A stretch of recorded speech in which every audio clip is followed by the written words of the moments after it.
വെച്ചിട്ട് 10 മില്ലി വെച്ചിട്ട് എടുക്കും. എന്നിട്ട് അത് ആണ് നമ്മൾ DRC ചെയ്യും.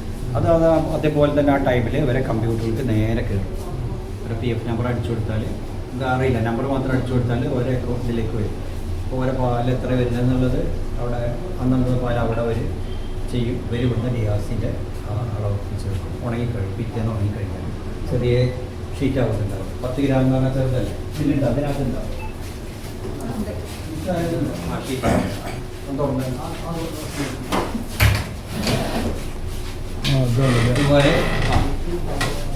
ഇതുപോലെ ഇങ്ങനെ നമ്മൾ ഇതിൻ്റെ നമ്പറൊക്കെ ഇതുപോലെ പഞ്ച് ചെയ്തിട്ടുണ്ടാവും.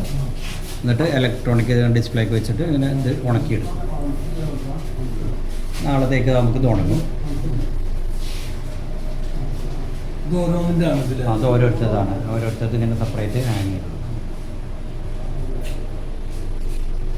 ഷീറ്റിൻ്റെ ചെറിയ രൂപം ഇപ്പോൾ ഉണങ്ങി കഴിഞ്ഞാൽ ആൾക്ക് അതിൻ്റെ കൃത്യമായിട്ട് കിട്ടും. അതാണ് ഇത്. അതിലൊക്കെ ആകുമ്പോൾ ഇലക്ട്രോണിക് ബാലൻസ് അല്ലേ, ആക്യുറസി ഉണ്ടാവും, കൃത്യത ഉണ്ടാവും.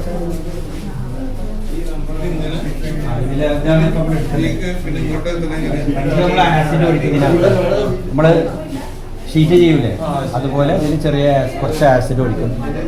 ആസിഡ് ഒഴിച്ചിട്ട് അപ്പോൾ അത് ഉറച്ചിട്ട് വലുതുമായി ചെറിയ റോളറുണ്ട്. ആ റോളറിൽ വെച്ചിട്ട് അങ്ങനെ ഷീറ്റാണ്. എന്നിട്ട് പിന്നെ ഉണങ്ങി കഴിഞ്ഞിട്ട് ഒരു തൂക്കെടുക്കും. ഇതുമായി ഉണങ്ങി കഴിഞ്ഞിട്ട് വീണ്ടും തൂക്കും.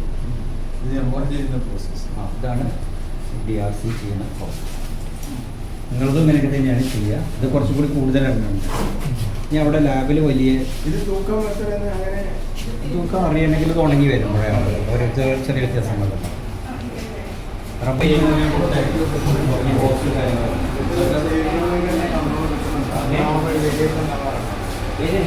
വേരിയേഷനൊക്കെ അറിയാലോ.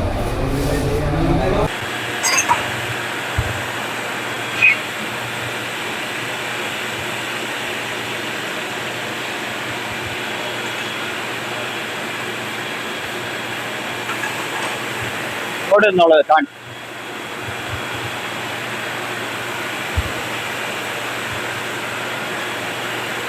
ഇതാണ് പാല് പ്രോസസ് ചെയ്യുന്ന സ്ഥലം, ലാറ്റക്സ് സെൻട്രിഫ്യൂജ് ചെയ്യുന്ന സ്ഥലം. ഇതാണ് സെൻട്രിഫ്യൂജിങ് മെഷീൻ, തിരിയുന്ന മെഷീൻ. ഇപ്പൊ തിരിഞ്ഞുകൊണ്ടിരിക്കുകയാണ്. 7000 പ്രാവശ്യം ഒരു മിനിറ്റിൽ കറങ്ങുന്നത്. ഏതാ കറങ്ങണ അറിയോ? അതുപോലത്തെ വലിയൊരു ബൗള്. ഒരു മിനിറ്റില് ആ സാധനം അത്ര പോകുന്നൊരു സാധനം ഇതിന്റെ അകത്തുണ്ട്. ബൗൾ എന്ന് പറയുന്നത് അതിനകത്ത് നിറയെ സ്റ്റീലിന്റെ പ്ലേറ്റുകളാണ്. അത് കഴിക്കുമ്പോഴേ അറിയുള്ളൂ. അവർ കഴിക്കുമ്പോൾ മുറുക്കാണ്. അത് കറങ്ങിക്കൊണ്ടിരിക്കുമ്പോൾ ഈ പാലായിക്കൂടെ പോകുമ്പോൾ ഇത്രയും സ്പീഡിൽ കറങ്ങുമ്പോൾ പാലിലെ റബ്ബറും വേർതിരിഞ്ഞ് വരികയാണ്. വേർതിരിഞ്ഞ് എന്നിട്ട് അതുപോലെയുള്ള വലിയ ടാങ്കുകളുണ്ട്. ആ ടാങ്കിലേക്കാണ് പോകുന്നത്. സെനക്സ്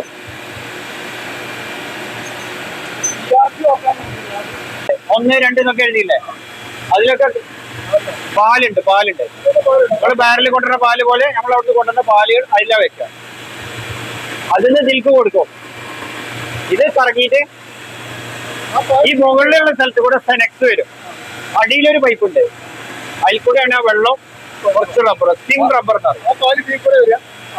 പാലിന്റെ ടാങ്കിന്റെ മുകളിൽ നിന്ന് ഒരു പൈപ്പ് ഇട്ട് കൊടുത്തു എന്ന് മാത്രം. കാരണം ഇതിന്റെ അകത്ത് ആ സാധനം ബൗള് കറങ്ങുന്നുണ്ടല്ലോ, അതിൽ കൂടെ ചെല്ലണം. അപ്പൊ അതിൽ കറങ്ങുമ്പോൾ നമുക്ക് വെള്ളം മാറിയാണ്ട് അടിയിൽ കൂടെ ഒരു ടാങ്കിലേക്ക് അങ്ങനെ വേറെ അപ്പുറത്ത് പോകും. പാല് വേറെ ഇതിൽ കൊടുക്കും. അപ്പൊ അമോണിയ കുറെ പോയിട്ടുണ്ടാവും. അപ്പൊ അമോണിയ നമ്മൾ വീണ്ടും ഇവിടെ വെച്ച് കൊടുക്കും. അതിലേക്ക് അമോണിയ പോണേ. ഈ പൈപ്പ് ഉണ്ടല്ലോ, അമോണിയ കൊടുത്തുകൊണ്ടിരിക്കുക. ഈ അമോണിയ ടാങ്കിലേക്ക് തന്നെ പോവാം. ആ ടാങ്കിലേക്ക് അപ്പൊ പാലിന്റെ ഒപ്പം മിക്സ് ആക്കി എങ്ങനെ പോകും. ഇനി നമുക്ക് പോവാം.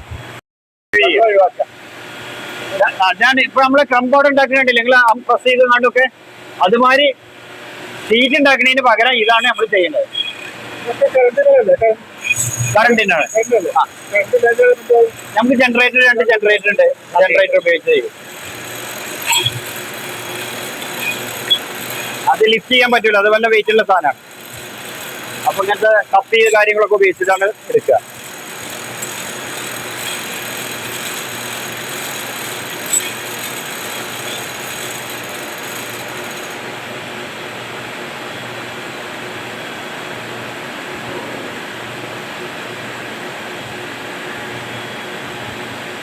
അതായത് ഇത് മെഷീൻ ഇങ്ങനെ വർക്ക് ചെയ്യുമ്പോൾ ഒരു 3 മണിക്കൂർ കഴിയുമ്പോൾ നമ്മൾ നിർത്തിയിട്ട് ആ മെഷീനിന്റെ ഉള്ളിലുള്ള ഈ ബൗൾ ഇത് കഴിക്കും, ഇതെടുത്ത് മാറ്റും, എന്നിട്ട് അത് ക്ലീൻ ചെയ്യും. അപ്പൊ പകരം ഒരെണ്ണം നമ്മളിവിടെ സെറ്റ് ആക്കി വെച്ചിട്ടുണ്ടാവും, അത് പകരം അതിലേക്ക് കയറ്റിയിട്ട് അത് ഓടും. അപ്പൊ ആ ഒരു പരിപാടിയാണ് അവർ ചെയ്തുകൊണ്ടിരിക്കുന്നത്. 3 മണിക്കൂർ കൂടുമ്പോൾ നമ്മൾ എന്നാലുള്ള മെഷീൻ നല്ല ആ എഫിഷ്യൻസിയിൽ പവറിൽ വർക്ക് ചെയ്യുള്ളൂ.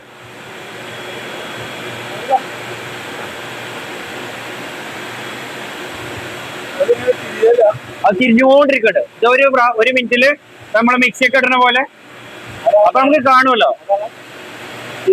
അല്ല, തിരിയുന്ന സാധനമാണ് ഇത്. ഇതാണ് തിരിയണത്. ഇത് വലിയൊരു സാധനത്തിന്റെ ഉള്ളിൽ ഇതിന്റെ ഉള്ളിൽ ഘടിപ്പിച്ചിട്ടുണ്ട്. അത് 7000 പ്രാവശ്യം ഒരു മിനിറ്റിൽ കറങ്ങും. അപ്പൊ കറങ്ങണ നമുക്ക് കാണും, അറിയും കൂടി ഇല്ല. നോക്കിയാല് ഇതിന്റെ സ്റ്റഡി ചെയ്യാൻ നിൽക്കണ മാതിരിയെ തോന്നുള്ളൂ. അത്ര സ്പീഡാണ്. മോട്ടർ വെച്ചിട്ടാണ് തിരിക്കണേ. അപ്പോഴാണ് വെള്ളം അങ്ങനെ മാറുള്ളൂ. 2 മെഷീനാണ് ഇങ്ങനെ വർക്ക് ചെയ്തുകൊണ്ടിരിക്കണേ. ആ 2 മെഷീൻ. പ്രൊഡക്റ്റ് ഞാൻ കാണിച്ചത് ഇതിലാണ് നമ്മൾ പാല് കൊടുക്കുക.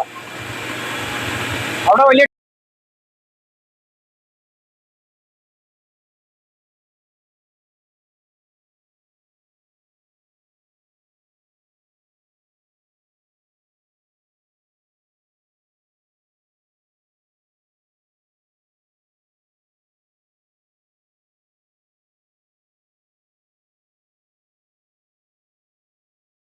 ഇവിടെ ഒരു ട്രേ ഉണങ്ങി വരും. ഉണങ്ങണ മാതിരിയാണ് നമ്മളിവിടെ ടൈം സെറ്റ് ചെയ്യുക. പിന്നെ ഉണങ്ങിയിട്ടില്ലെങ്കിൽ എന്നൊരു ചോദ്യമല്ല അവിടെ. അത് ഉണങ്ങണം. ഉണങ്ങിയിട്ടില്ലെങ്കിൽ പിന്നെ കൊടുക്കാനൊന്നും പറ്റില്ല. അപ്പൊ നമുക്ക് അറിയാതെ ഞങ്ങള് അതിനനുസരിച്ച് സെറ്റ് ചെയ്ത് വെക്കുക ഓരോ ടൈമിലും. ചിലപ്പോൾ ഇതിലേറെ പച്ച വരുമ്പോ ടൈം മാറ്റി കൊടുക്കും. പിന്നെ നമുക്കൊന്നും ചെയ്യാൻ പറ്റില്ല. അത് ഇവിടെ വന്നു കഴിഞ്ഞാല് പിന്നെ രണ്ടാമതൊരു ഉണക്കലൊന്നും ഫ്രിഡ്ജിലെ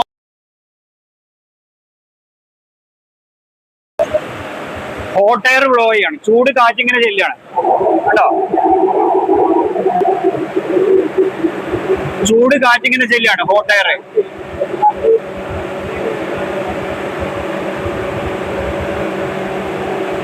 എന്നിട്ട് അത് ഇതിൽ പോയിട്ട് ഇവിടെ നിന്ന് ഇങ്ങനെ സർക്കുലേറ്റ് ചെയ്യും എല്ലായിടത്തും. അപ്പൊ ആ പെട്ടിന്റെ അടിയിൽ കൂടെ ഒക്കെ ഇങ്ങനെ നമ്മൾ ഓട്ട കണ്ടില്ല, അതിൽ കൂടെ ഒക്കെ ഇങ്ങനെ കയറി പോകും. എന്നിട്ട് ചൂട് ഇങ്ങനെ നിൽക്കും. ആ ചൂടിൽ ഇത് ഉണങ്ങണം. അപ്പൊ അതിൽ നിങ്ങൾ പറഞ്ഞ മാതിരി വെള്ളം കംപ്ലീറ്റ് പോകും. അത് ഡീസലിനാണ്. ഇത് പല കറണ്ടിനുണ്ട്. കറണ്ടിനൊക്കെ ഭയങ്കര ചാർജാണ് വരിക. പിന്നെ ഒരുപാട് സംവിധാനങ്ങളുണ്ട് കറണ്ട് അല്ലാതെ. ചിരട്ട ഉപയോഗിച്ച് കണ്ട്, പിന്നെ ഈ കൊല്ലം ഭാഗത്തൊക്കെ കാഷ്യൂനട്ട് മറ്റേ കിട്ടല്ലേ, കശുവണ്ടി കിട്ടൂല്ലേ, അതിന്റെ തൊലി ഉപയോഗിച്ച് ഒക്കെ അവിടെ കിട്ടുന്ന ഫ്യൂവലിനനുസരിച്ചൊക്കെ. ഇപ്പൊ ഉണങ്ങി വന്നത് ഇത് 25 കിലോ ആണ് എടുക്കും അവര്. വേണ്ടില്ലേ, ഇപ്പൊ ഉണങ്ങി വന്നു. നിങ്ങൾ നേരത്തെ പിടിച്ച പോലെ അല്ല. ചൂടുണ്ട്. അവിടെ ഒരു ഫാൻ ഉണ്ട്, കൂളിംഗ് ഫാൻ. അത് ഇട്ടിട്ടാ വരുന്നത്. ഇവിടെ ഒരു ഫാനും കൊടുത്തിട്ടുണ്ട്.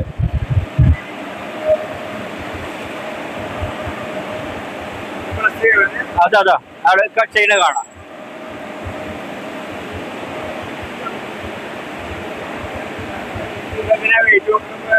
$25 കിലോ ആവണം. ഇത് വെക്കുമ്പോ ചിലപ്പോ 26 കിലോ. നോക്കൂ അതാ നോക്കിക്കോളൂ. അയാൾ എന്താ ചെയ്യണതാണ്. അല്ല, എങ്ങനെയാണ് വെയിറ്റ് അതിനനുസരിച്ച് വെക്കും. കുറവാണെങ്കിൽ കൂട്ടി വെക്കും, കൂടുതലാണെങ്കിൽ അതിന് എടുക്കണം. അത് സെറ്റാക്കി 25 കിലോ സെറ്റാക്കും.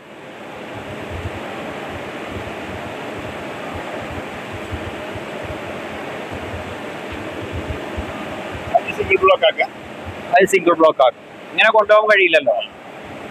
അപ്പൊ ഇങ്ങനെ കൊണ്ടുപോകണമെങ്കിൽ വലിയ പാക്കിംഗ് വേണം, വണ്ടിയിൽ കൊള്ളൂല. അപ്പൊ പ്രസ്സാക്കും.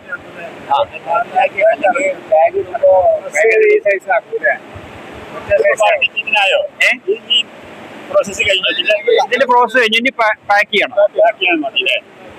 പ്രസ് ചെയ്യും ഇനിയിപ്പോ. അത് ഇനി ഇതൊരു ഹൈഡ്രോളിക് പ്രസ്സാണ്. ഇതിന് 2 ചേമ്പർ ഉണ്ട്. ഒരെണ്ണത്തിൽ ഒന്നിടാം, അപ്പൊ ഒന്ന് പ്രസ്സാവും. മറ്റേലും ഇടും, ഓട്ടോമാറ്റിക്കായിട്ട് അതും പ്രസ്സാവും. ഒക്കെ 25 കിലോന്റെ കെട്ടാണ്. 25 കിലോ ആണ് ഇതിന് മാർക്കറ്റ് ചെയ്യേണ്ടത്. സ്റ്റാൻഡേർഡ് ഇത് വാങ്ങണ 25 കിലോ ഉണ്ടായിരിക്കണം.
സാധനം പോരും.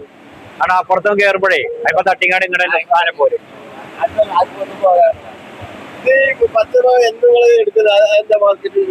എങ്ങനെ നമ്മൾ പുറത്തുനിന്ന് എടുക്കണില്ലല്ലോ, നമ്മളതാണ് നമ്മളെ എസ്റ്റേറ്റിലെ ഒന്നും പുറത്തുനിന്ന് പാലോ ഒട്ടുപാലോ എടുക്കണില്ല. ഇവിടെ അതിനുള്ള ഫാക്ടറി മാത്രം.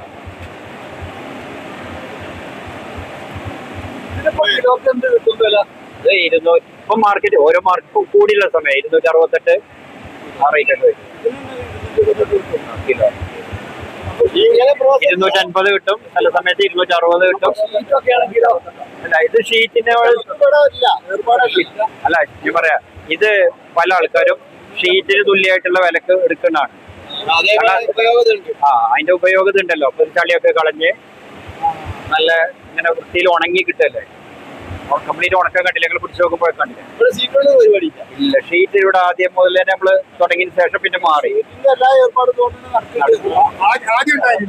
വളരെ മുമ്പുണ്ടായിരുന്നു. പിന്നെ ഈ സെൻട്രിഫ്യൂജിങ് തുടങ്ങിയപ്പോ പിന്നെ ഷീറ്റിന് പാല് വേറെ ഉണ്ടാവില്ല. ഷീറ്റ് നമുക്ക് എല്ലാരും കഴിയൂലല്ലോ, ഒരുപാട് ആൾക്കാർ വേണം. പാലുണ്ട്, കാല് കാണിച്ചത് ഓക്കെ അല്ലേ? നമുക്ക് അങ്ങോട്ട് പോവാം. അവിടെ അറിയാലോ, അവിടെ എനിക്ക് ശീലമില്ലാത്തോണ്ടാ വലിയ പ്രശ്നമൊന്നുമില്ല, ഒരു കുഴപ്പമില്ല. ഞങ്ങൾക്കൊന്നും അറിയണ പോലും ഇല്ല. അപ്പൊ നിങ്ങൾ ആദ്യമായിട്ട് ഒരു ഫാക്ടറിയിൽ വരുമ്പോ ഒന്ന് ശ്രദ്ധിക്കും, അത്രേ ഉള്ളൂ. ഇത് 25 കിലോ 25 കിലോന്റെ വെയിറ്റ് എടുത്തിട്ടാ ചെയ്യാം. അല്ല, ഇങ്ങനെയാണ് ഇത് മാർക്കറ്റ് ചെയ്യാം. പൊടിഞ്ഞ നമുക്ക് കാണിച്ചു തരാം കേട്ടോ, അപ്പൊ നമുക്ക് മനസ്സിലാവും. ഇത് ഇതുപോലെ ആകുമ്പോ കൊണ്ടുപോകാൻ സൗകര്യമാണല്ലോ. 25 കിലോന്റെ കെട്ടുകളാക്കി ഇങ്ങനെ അടുക്കി വെച്ച് കൊണ്ടുപോകും. ഇത് പാക്ക് ചെയ്യും. ഇതാ പാക്ക് ചെയ്ത് വെച്ചിരിക്കണ്ടില്ല. ഇവിടെ ഒരു ഇതിന്റെ ഇത് കണ്ടില്ലേ? ഇതിങ്ങനെ എത്രാമത്തെ കെട്ടാണ്, എന്നാണ് ഉണ്ടാക്കിയത്, ഡേറ്റ് ഓഫ് പ്രൊഡക്ഷന്, എത്രാമത്തെ ബെയില്, 35ാമത്തെ ബെയില്, ബാച്ച് നമ്പർ, ഏതാ ഗ്രേഡ്, അങ്ങനെയൊക്കെ നമ്മൾ മാർക്ക് ചെയ്തിട്ടാണ് വിടുക. ഇന്ന് സാമ്പിൾ എടുത്ത് ലാബിൽ ടെസ്റ്റ് ചെയ്യുകയും ചെയ്യും. അതിൽ ഗ്രേഡ് വ്യത്യാസമുണ്ട്.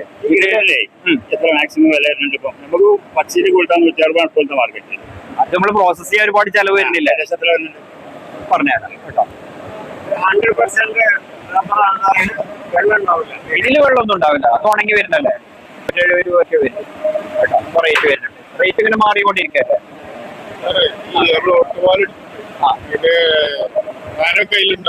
അത് വരും നമുക്ക് ഇവരത് റബ്ബർ ബോർഡിൽ കാണാൻ വേണ്ടി. അത് നമ്മുടെ എംബ്ലാണ്.